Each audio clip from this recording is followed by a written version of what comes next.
الذین یتبعون الرسول النبی الامی، کہ یہ وہ لوگ ہیں جو اتباع کرتے ہیں اس رسول کی جو رسول نبی بھی ہے اور امی بھی ہے۔ یہ نبی پاک علیہ السلام کی تین صفتیں ہیں، رسول، نبی اور امی۔ یہ بنی اسرائیلیوں میں سے کچھ وہ لوگ ہیں جو اس رسول کی اتباع کرتے ہیں کہ جس کو اللہ تعالیٰ نے نبی بھی بنا کر بھیجا ہے اور امی بھی بنا کر بھیجا ہے۔ رسول صفت رسالت کے ساتھ متصف ہوتا ہے اور نبی صفت نبوت کے ساتھ متصف ہوتا ہے۔ اور تیسری صفت اللہ تعالیٰ نے حضور کی بیان فرمائی ہے امی، اور امی کا معنی ہے ان پڑھ، نہ لکھتا ہو نہ پڑھتا ہو، جبکہ اللہ تعالیٰ نے نبی پاک علیہ السلام کو اولین کے اور آخرین کے سارے ہر قسم کے علوم عطا فرمائے تھے۔ اس کی وجہ علماء نے اور مفسرین نے یہ لکھی ہے کہ حضور علیہ السلام کے القابات میں سے ایک لفظ لقب امی اس لیے ہے کہ نبی پاک علیہ السلام نے دنیا کے اندر آ کے کسی سے نہیں پڑھا اور کسی سے لکھنا نہیں سیکھا۔ حضور علیہ السلام کا دنیا میں کوئی استاد نہیں ہے، اور نبی پاک علیہ السلام کا استاد صرف اور صرف اللہ تعالیٰ کی ذات ہے۔ اللہ تعالیٰ نے اپنے پیارے حبیب علیہ السلام کو سب کچھ پڑھا کے، سب کچھ سکھا کے دنیا کے اندر بھیجا تھا۔ تو اگر نبی پاک علیہ السلام نے دنیا کے اندر کسی سے سیکھا ہوتا، کسی سے پڑھا ہوتا، تو اعلان نبوت کے بعد پھر کئی لوگوں نے باتیں کرنی تھی کہ یہ تو وہی نبی ہے نا کہ جو فلاں استاد سے پڑھا ہے۔ تو اس لیے یہ نبی پاک علیہ السلام کی نبوت کی شان ہے کہ دنیا کے اندر اللہ تعالیٰ نے اپنے محبوب علیہ السلام کو پڑھنے اور لکھنے اور علم سیکھنے کے لحاظ سے کسی کا محتاج ہی نہیں بنایا۔ حضور علیہ السلام کے القابات میں سے ایک لقب ہے امی، اور اس کی ایک وجہ یہ بھی ہے کہ اللہ تعالیٰ نے حضور علیہ السلام کو امیین کے اندر بھیجا تھا، ان پڑھوں کے اندر بھیجا تھا۔ وہ لوگ جو حضور علیہ السلام کی اتباع کرتے ہیں اور جو کہ نبی بھی ہیں اور امی بھی ہیں، الذین یجدونہ مکتوبا عندہم فی التوراۃ والانجیل، اور یہ لوگ اپنے پاس حضور علیہ السلام کا ذکر خیر پاتے ہیں تورات کے اندر بھی اور انجیل کے اندر بھی۔ یعنی بنی اسرائیلی جب تورات پڑھتے تھے اور عیسائی جب انجیل پڑھتے تھے تو اپنی کتابوں کے اندر نبی پاک علیہ السلام کی صفتیں دیکھتے تھے کہ اللہ تعالیٰ نے نبی پاک علیہ السلام کے اوصاف تورات کے اندر بھی بیان فرمائے ہیں اور انجیل کے اندر بھی بیان فرمائے ہیں۔ یہ چوتھی اور پانچویں صفت ہے۔ چوتھی صفت یہ ہے کہ وہ لوگ نبی پاک علیہ السلام کا ذکر خیر لکھا ہوا تورات کے اندر بھی پاتے ہیں، اور پانچویں صفت یہ ہے کہ وہ انجیل کے اندر بھی دیکھتے ہیں کہ انجیل کے اندر بھی حضور علیہ السلام کی شانیں اور صفتیں اور اوصاف جو ہیں وہ لکھے ہوئے ہیں۔ چھٹی صفت نبی پاک علیہ السلام کی یہ ہے یامرہم بالمعروف، وہ حضور علیہ السلام دنیا میں تشریف لا کر نیکیوں کا حکم دیں گے، یعنی بلائیوں کا، اچھائیوں کا حکم دیں گے۔ اور آپ کی ساتویں صفت یہ ہے کہ وَيَنْهَاهُمْ عَنِ الْمُنْكَرِ، حضور علیہ السلام دنیا میں تشریف لا کر برائی سے منع کریں گے، یعنی امر بالمعروف اور نہی عن المنکر کا فریضہ سر انجام دیں گے۔ اور آگے ساتویں صفت یہ ہے وَيُحِلُّ لَهُمُ الطَّيِّبَاتِ، اور ان کے اوپر نبی پاک علیہ السلام دنیا میں تشریف لا کر پاکیزہ چیزیں حلال فرمائیں گے۔ یہ ہے حضور علیہ السلام کا اختیار کہ تمہارے لیے، یعنی بنی اسرائیلیوں کے لیے حضور علیہ السلام پاکیزہ چیزیں حلال کر دیں گے۔ وَيُحَرِّمُ عَلَيْهِمُ الْخَبَائِثَ، اور ناپاک اور گندی چیزیں حضور علیہ الصلوۃ والسلام ان کے اوپر آ کر حرام فرما دیں گے۔ یہ حضور علیہ السلام کی صفتیں ہیں کہ پاکیزہ چیزوں کو حلال فرمائیں گے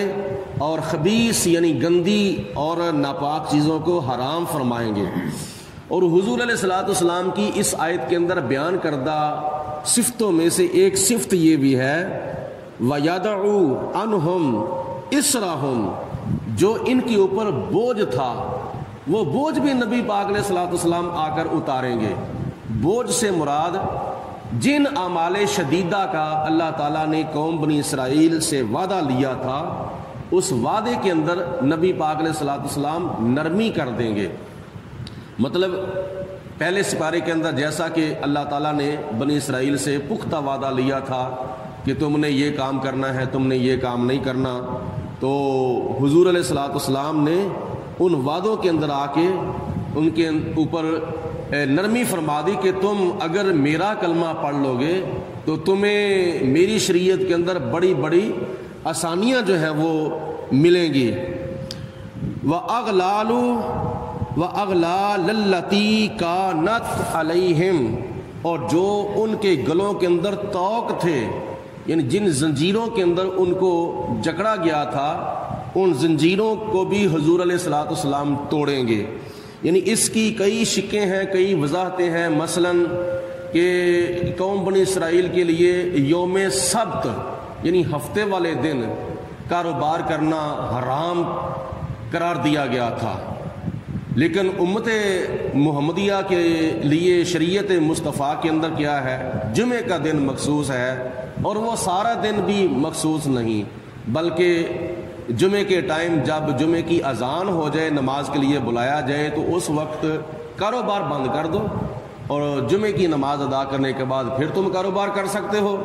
تو ان کے اوپر سختی یہ تھی کہ وہ صبح سے لے کر شام تک کوئی بھی دنیا کا کام نہیں کر سکتے تھے سوائے عبادت کے۔ اور اس کے علاوہ ان کی توبہ کا ایک طریقہ بیان کیا گیا تھا، جس طرح کہ آپ نے گزشتہ آیت میں سنا ہے کہ کوہ طور کے اوپر جا کر ان کے کچھ نمائندوں کو توبہ کرنا پڑی، جس کی وجہ سے خدا تعالیٰ کی ذات نے ان کو معاف فرمایا۔ اور پہلے سپارے کے اندر جو ان کی توبہ کا طریقہ بیان کیا گیا ہے، جنہوں نے بچڑے کی پوجا کی تھی، وہ یہ ہے کہ اللہ تعالیٰ فرماتا ہے فَاقْتُلُوا أَنفُسَكُمْ، اپنے آپ کو مارو، یعنی جنہوں نے بچڑے کی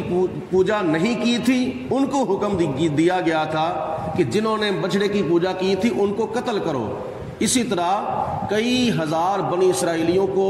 قتل کیا گیا تھا جنہوں نے بچڑے کی پوجا کی تھی، تو قتل کرنے کی وجہ سے ان کی توبہ قبول ہوئی۔ تو ہمارے لیے کیا حکم ہے کہ تم توبہ کرو، سچے دل سے پکی توبہ کرو، اللہ تعالیٰ کی ذات بابرکات تمہارے گناہ معاف فرما دے گا۔ اسی طرح پہلی شریعتوں کے اندر یعنی شریعت موسوی کے اندر جسم کے جس حصے کے اوپر کوئی گندگی لگ جاتی تھی، پیشاب وغیرہ یا جو حصہ پلید ہو جاتا تھا، اس حصے کے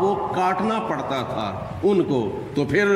کیا نام ہے وہ حصہ پاک ہوتا تھا۔ ہمارے لیے کیا حکم ہے کہ اگر گندگی لگ جائے دھو لو، کلمہ پڑھ کے صاف بھی ہو جائے گا، پاک بھی ہو جائے گا۔ اور تیسری چیز یہ تھی کہ جس کپڑے کے اوپر گندگی لگ جاتی تھی وہ کپڑا ان کو کاٹنا پڑتا تھا، اور ہمارے لیے حکم ہے کہ وہ تم کپڑے کا اتنا حصہ دھو کر کلمہ پڑھ کے صاف پاک کر لو، اللہ تعالیٰ اس کو پاکیزگی عطا فرمائے گا۔ اسی طرح شریعت موسوی کے اندر مال غنیمت جو تھا وہ کھانا حرام کر دیا گیا تھا، یعنی جنگ کے دوران کافروں سے جو مال مل جاتا تھا وہ مال غنیمت ہوتا، اور اس کو وہ آگ لگا کر جلا دیتے تھے، کھانے کا حکم نہیں تھا۔ تو شریعت محمدیہ کے اندر وہ مال غنیمت جو ہے وہ حلال قرار دیا گیا ہے کہ تم کھا سکتے ہو۔ اسی طرح اور کافی شکیں ہیں۔ نبی پاک علیہ الصلوۃ والسلام کی شان یہ ہے کہ اے بنی اسرائیلیو، جس کی تم میں سے لوگ اتباع کرتے ہیں وہ دنیا کے اندر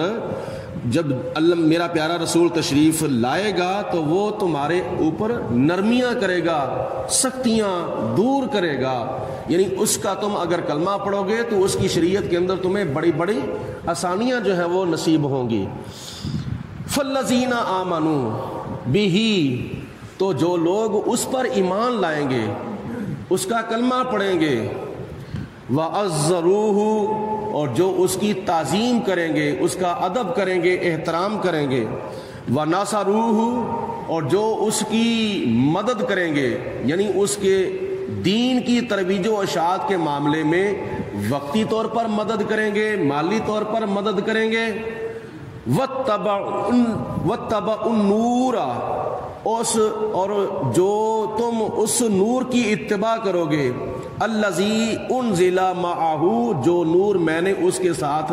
نازل کیا ہے۔ نور سے مراد ہے قرآن پاک۔ جو کوئی میرے پیارے حبیب علیہ الصلوۃ والسلام کے اوپر ایمان لائے گا اور اس کی تعظیم و تکریم کرے گا، عزت کرے گا، ادب و احترام کرے گا، اور اس کے دین کی جو مدد کرے گا، اور جو اس کے اوپر نازل ہونے والی کتاب یعنی قرآن پاک کی اتباع کرے گا،